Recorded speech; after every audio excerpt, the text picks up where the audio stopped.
لقد يسرنا القرآن للذكر فهل من مدکر۔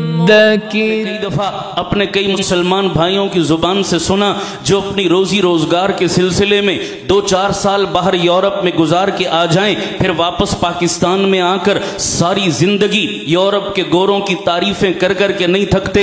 او جی یورپ کے گورے بڑے اچھے، یورپ کے گورے بڑے با اخلاق، یورپ کے گورے بڑے ملنسار، یورپ کے گورے بڑے ہیومن رائٹس کے علم بردار، اور یورپ کے گورے تو بڑے مسکرا کر بات کرتے، چھوٹی سی غلطی پر منہ ٹیڑھا کر کے سوری کہتے ہیں۔ یورپ کے گوروں کی کیا بات ہے، ہمارا مسلمان یورپ کے گورے کی تعریف کر کے اپنے مسلمان بھائی کے منہ پہ تھوکتا ہے اور کہتا ہے جناب انہا مسلمانہ کو لوں تے کافر چنگے، انہا مسلمانہ کو ان پاکستانیوں سے تو یورپ کے گورے اچھے۔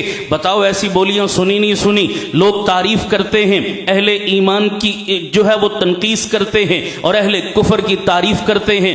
سنیے ایک جملہ میں کہنے لگا ہوں حدیث پاک کے حوالے سے۔ میرے نبی نے فرمایا قیامت والے دن جنت والے جنت میں، دوزخ والے دوزخ میں چلے جائیں گے تو دوزخ میں جانے والے 2 طبقے ہوں گے، ایک وہ جو نرے کافر وہ بھی دوزخ میں جائیں گے، ایک وہ جو ہوں گے تو مسلمان لیکن ہوں گے گناہگار، اپنے گناہوں کی سزا بھگتنے، وہ بھی دوزخ میں جائیں گے۔ جب اہل ایمان گناہگار مسلمان کافروں کے ساتھ دوزخ میں پہنچیں گے تو کافر مسلمانوں کو تانے دیں گے، اوے مسلمانوں تمہارا حشر تو ہمارے ساتھ ہی ہوا، ٹھکانہ تو ہمارے ساتھ ہی ملا، جگہ تو ہمارے ساتھ ہی ملی، آئے تو دوزخ میں ہو۔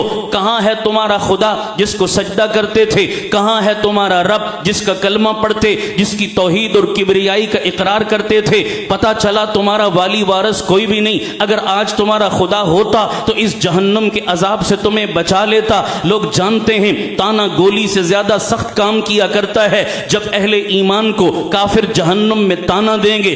مسلمان خدا کے عرش کی جانب نگاہ اٹھا کر کہیں گے مولا مسئلہ ہماری ذات کا نہیں، اب مسئلہ تیری ذات کا بن گیا، حرف تیری ذات پہ آتا ہے۔ اگر آج تو نے ہماری خبر گیری نہ کی تو تیری توحید کو چیلنج کریں گے اور یہ کافر مذاق اڑائیں گے کہ مسلمانوں کا خدا کوئی نہیں۔ اے اللہ تو بتا دے تو اپنی قدرتوں کے ساتھ موجود ہے، میرے رب کی رحمت اور غیرت کو جوش آئے گا۔ اللہ جبرائیل کو بھیجیں گے، جاؤ جبرائیل پوری جہنم کا راؤنڈ اور چکر لگاؤ، جس میرے بندے کے دل میں ریت کے ذرے کے برابر ایمان ہے نکال کے جنت کا وارث بنا دو۔ جبرائیل جہنم کا راؤنڈ لگائے گا، پوری جہنم سے جس بندے کے دل میں ریت کے ذرے کے برابر ایمان ہوگا نکال کر جنت کا وارث بنا دے گا۔ پیچھے جہنم میں گلنے سڑنے کے لیے جب نرے کافر بچ جائیں گے تو وہ کافر قرآن کی زبان میں تمنا کر کے کہیں گے ربما یود الذین کفروا لو کانوا مسلمین، اے کاش ہم دنیا میں نام ہی کے مسلمان ہوتے۔ خدا کی قسم کام کا مسلمان تو بہت بڑا مقام رکھتا ہے، ساری دنیا کے گورے کافر مل جائیں ایک نام کے مسلمان کے جوتے کے تلوے کا مقابلہ نہیں کر سکتے، اس لیے کہ اس کا عقیدہ ٹھیک ہے۔ تم کیسے کہتے ہو جناب انہاں مسلمانوں کو لوگ کافر چنگے؟ سنیے ایک اور دلیل عرض کرتا ہوں۔ میری اور آپ کی ماں ام المؤمنین صدیقہ کائنات اما عائشہ صدیقہ بہت بڑی عالمہ تھی، حضور کی سب سے لاڈلی بیوی تھی۔ اما عائشہ سے حضور کی اولاد کوئی نہ تھی، ایک مرتبہ حضور کی خدمت میں بیٹھی، مسئلہ پوچھا، تمہید لمبی باندھی، کئیوں کا بھلا کر گئی۔ اما جی پوچھنے لگی آقا جس مسلمان کے 2 بچے یا بچیاں بچپن میں نابالغ حالت میں فوت ہو جائیں آگے ان کا کیا بنے گا؟ میرے مصطفیٰ نے فرمایا اگر کسی ماں باپ کی اولاد بچپن میں نابالغ حالت میں فوت ہو جائے والدین اس پر صبر کریں، وہ اولاد انگلی پکڑ کے قیامت میں انہیں جنت میں لے کر جائے گی۔ اما جی نے پوچھا آقا جس کا ایک بیٹا یا بیٹی بچپن میں نابالغ حالت میں فوت ہو جائے؟ حضور نے فرمایا اگر والدین صبر کریں تو اولاد انگلی پکڑ کے جنت کا وارث بنائے گی۔ تیسرا سوال اما عائشہ نے پوچھا آقا جس کی کوئی اولاد نہ ہو، جس کا کوئی سفارشی نہ ہو، اس کا کیا بنے گا؟ میرے مصطفیٰ نے فرمایا عائشہ غم نہ کر، عائشہ دل چھوٹا نہ کر، جس میرے امتی کا کوئی سفارشی نہ ہوا کل قیامت میں میں محمد اس کا سفارشی بن جاؤں گا۔ اور ظالموں یہ شفاعت محمدی کا تمغہ ٹائٹل اور اعزاز جو مجھے اور تجھے ملا ساری کائنات کے گورے کافر مل جائیں، بتا اس اعزاز کا مقابلہ کر سکتے ہیں؟ اونچی آواز سے بولیے، پھر کس منہ سے کہتے ہو ان مسلمانوں کو لو گورے چنگے؟ خدا کی قسم وہ گورے میرے تیرے اعزاز کا مقابلہ نہیں کر سکتے۔ خدا نے جو ایمان کی دولت دی ہے، خدا نے جو محمد کی غلامی کی دولت دی ہے، خدا ہمیں اس کی قدر کرنے کی توفیق عطا فرمائے۔ آمین کہہ دو سارے۔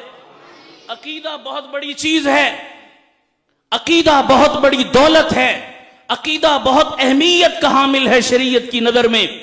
میرے پاس ایک بندہ آیا، مجھے آ کر کہنے لگا جناب میں بڑا پریشان ہوں، میرا ایک مسئلہ ہے آپ حل کر دیں۔ میں نے کہا کیا مسئلہ؟ کہنے لگا جناب میں نے اپنی بیٹی کی شادی کی، 5 سال ہو گئے، اب میرے نواسے نواسیاں ہو چکے، اب مجھے پتا چلا کہ میرا داماد تو مسلمان نہیں قادیانی ہے۔ کتنے عرصے بعد؟ 5 سال بعد اب پتا چلا قادیانی ہے میرا داماد۔ اس کا مطلب یہ ہوا کہ مسلمان کی نظر میں عقیدے کی اہمیت کوئی نہیں۔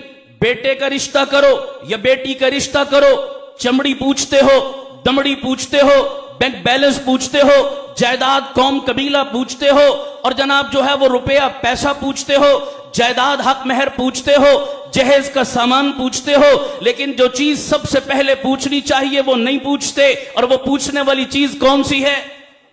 کہ جہاں میں اپنے بیٹے کا رشتہ یا بیٹی کا رشتہ دے رہا ہوں، بابا ہو کون؟ تمہارا اسکول آف تھاٹ ہے کیا؟ تمہارا مکتب فکر ہے کیا؟ تمہارا نظریہ مسلک و مشرب ہے کیا؟ بتائیے پوچھنا چاہیے نہیں پوچھنا چاہیے؟ میں نے کہا بدبخت، جو چیز 5 سال کے بعد تو پوچھنے آیا، یہ سوال تو 5 سال پہلے کرنے کا تھا۔ نتیجہ یہ نکلا نکاح ہوا ہی نہیں، 5 سال یہ زنا ہوا ہے، اور اس زنا کا ذمہ دار تو باپ ہے۔ بولو تھا یا نہیں تھا ذمہ دار؟ اللہ ہمیں عقیدے کی اہمیت نصیب فرما دے۔ آمین کہہ دو سارے، اونچی آمین کہہ دو سارے۔ اپنے عقیدے بھی خدا ہمیں درست کرنے کی توفیق عطا فرمائے۔ وقت ہوتا تو میں اس کی تفصیل میں کچھ اور جاتا اور کچھ عقیدے کی گریں کھولتا آپ کے سامنے، 2 اور 2 4 کی طرح۔ چلیے اس کو بھی ادھار